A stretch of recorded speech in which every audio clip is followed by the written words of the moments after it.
இலங்கையில் பலத்த பாதுகாப்புக்கு மத்தியில் நாடாளுமன்ற தேர்தல் இன்று ஆரம்பமாகியுள்ளது. கொழும்பில் இரவு இடம்பெற்ற பயங்கர சம்பவம், சுட்டுக் கொல்லப்பட்ட இளைஞர். வெளிநாடுகளில் உள்ள இலங்கையர்களுக்கு தூதரகங்களூடாக பிறப்பு இறப்பு சான்றிதழ்கள். தேர்தல் ஆணைக்குழு விதித்துள்ள தடை உத்தரவு. அருகம்புடா பகுதிக்கான பயணத்தடையை நீக்கிய அமெரிக்கா. நியூ ரங்கராஸ் தங்க சுரங்கம், Markham and Steeles, 6055 Steeles Avenue East, C102. தொடர்பென விரிவான செய்திகள். இலங்கையில் பலத்த பாதுகாப்புக்கு மத்தியில் நாடாளுமன்ற தேர்தல் இன்று ஆரம்பமாகியுள்ளது. மக்கள் காலை 7 மணி முதல் மாலை 4 மணி வரை தமது வாக்குகளை செலுத்த முடியும் என்று அறிவிக்கப்பட்டுள்ளது. இந்த தேர்தலில் வாக்களிப்பதற்கு 1,71,40,354 பேர் தகுதி பெற்றுள்ளனர். இவர்கள் வாக்களிக்க வசதியாக நாடு முழுவதும் 13,421 வாக்களிப்பு நிலையங்கள் அமைக்கப்பட்டுள்ளன.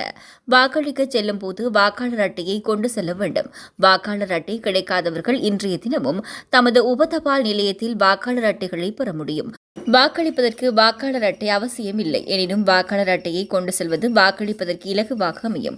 இதே நேரம் வாக்காளர்கள் தமது ஆளடையாளத்தை உறுதிப்படுத்த தேசிய அடையாள அட்டை அல்லது செல்லுபடியான கடவுச்சீட்டு அல்லது சாரதி அனுமதி பத்திரம் அல்லது ஆட்பதிவு திணைக்களத்தால் அங்கீகரிக்கப்பட்ட அடையாள அட்டையை கொண்டு செல்லுதல் கட்டாயமானது.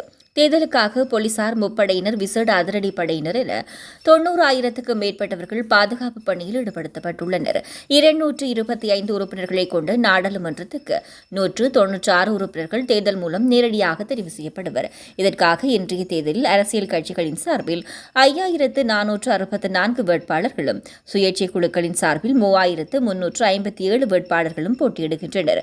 கம்பஹா மாவட்டத்திலிருந்து அதிகபட்சமாக 19 நாடாளுமன்ற உறுப்பினர்களும், குறைந்தபட்சமாக திருகோணமலை மாவட்டத்திலிருந்து 4 நாடாளுமன்ற உறுப்பினர்களும் தெரிவு செய்யப்படுவர் என்பதும் குறிப்பிடத்தக்கது. கல்கிசை போலீஸ் பிரிவுக்குட்பட்ட படோவிட்ட பகுதியில் இடம்பெற்ற துப்பாக்கிச் சூட்டு சம்பவத்தில் 30 வயதுடைய நபர் ஒருவர் உயிரிழந்துள்ளார். இச்சம்பவம் நேற்று இரவு இடம்பெற்றுள்ளது. துப்பாக்கிச் சூட்டில் பாதிக்கப்பட்ட படோவிட்ட 3ஆம் கட்டத்தைச் சேர்ந்த நபர் களுப்போவில வைத்தியசாலையில் அனுமதிக்கப்பட்ட நிலையில் சிகிச்சை பலனின்றி உயிரிழந்துள்ளதாக தெரிவிக்கப்பட்டுள்ளது. இந்த துப்பாக்கிச் சூட்டுக்கு T56 துப்பாக்கி பயன்படுத்தப்பட்டிருக்கலாம் என சந்தேகிக்கப்படுவதுடன் சந்தேக நபர்கள் தொடர்பான எந்த தகவலும் இதுவரை தெரியவில்லை. 119 போலீஸ் அவசர தொலைபேசி இலக்கத்தினூடாக கிடைத்த தகவலின் அடிப்படையில் கல்கிசை போலீசார் சம்பவம் தொடர்பில் விசாரணைகளை ஆரம்பித்துள்ளனர். வெளிநாட்டில் வாழும் இலங்கையர்களுக்கான பிறப்பு, திருமணம் மற்றும் இறப்பு சான்றிதழ்களின் பிரதிகளை அந்தந்த நாடுகளில் உள்ள இலங்கை தூதரகங்களூடாக வழங்கும் புதிய முயற்சியை அரசாங்கம் அறிவித்துள்ளதாக ஜனாதிபதியின் ஊடகப் பிரிவு தெரிவித்துள்ளது. இதன்படி குவைத், ஜப்பான் மற்றும் Qatar, Australia, Melbourne, Canada, Toronto, Italy, Milan மற்றும் துபாய் தூதரகங்கள் என்ற தேர்ந்தெடுக்கப்பட்ட 7 தூதரகங்களில் இந்த திட்டம் ஒரு முன்னோடியாக ஆரம்பிக்கப்பட்டுள்ளது.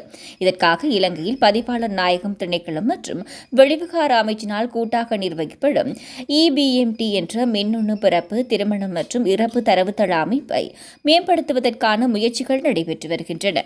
இதன் மூலம் இலங்கை முழுவதும் உள்ள பிரதேச செயலக அலுவலகங்களில் சான்றிதழ்களை பெறுவதற்கு ஏற்கனவே நடைமுறையில் உள்ள மாதிரியை பின்பற்றி வெளிநாட்டு தூதரகங்கள் மூலம் பிறப்பு, திருமணம் மற்றும் இறப்பு சான்றிதழ்களை வழங்க இந்த திட்டம் உதவும் என்று தெரிவிக்கப்பட்டுள்ளது. பொதுத் தேர்தல் தொடர்பில் தேர்தல் வாக்களிப்பின் போது அதனை புகைப்படமோ காணொலியோ எடுக்க தடை விதிக்கப்பட்டுள்ளதாக தேர்தல் ஆணைக்குழு தெரிவித்துள்ளது. இன்றைய தினம் பொதுத் தேர்தல் நடைபெற்ற ஆணைக்குழு விடுத்துள்ள விசேட அறிக்கையின் மூலம் மக்களை தெளிவுபடுத்தியுள்ளது. வாக்கெடுப்பு நிலையங்களில் வாக்களிக்கும் சந்தர்ப்பங்களையும் வாக்குச்சீட்டுகளையும் புகைப்படம் எடுத்தல், காணொலி எடுத்தல் அல்லது சமூக ஊடக வலைதளங்களில் பதிவிடுதல் என்பன தேர்தல் சட்டங்களை மீறும் செயல்களாகும். எனவே இத்தகைய செயல்களில் ஈடுபடுவதை தவிர்க்குமாறு அனைத்து சமூக ஊடக வலைதள கணக்குகளின் உரிமையாளர்களுக்கும் தேர்தல் ஆணைக்குழு அறிவித்தல் விடுத்துள்ளது. அருகம்புடா பகுதிக்கான பயணத்தடையை நீக்கிய அமெரிக்கா. அருகம்புடா தொடர்பில் அமெரிக்கா வெளியிட்ட பாதுகாப்பு ஆலோசனை நீக்கப்பட்டுள்ளதாக இலங்கைக்கான அமெரிக்க தூதரகம் அறிவித்துள்ளது. அருகம்புடா பகுதியில் உள்ள பிரபலமான சுற்றுலா தலங்களை குறிவைத்து தாக்குதல் நடத்தப்படவுள்ளமை தொடர்பில் நம்பகமான தகவல் கிடைத்துள்ளதாக அமெரிக்க தூதரகம் கடந்த அக்டோபர் 23ஆம் தேதியன்று எச்சரிக்கை வெளியிட்டது.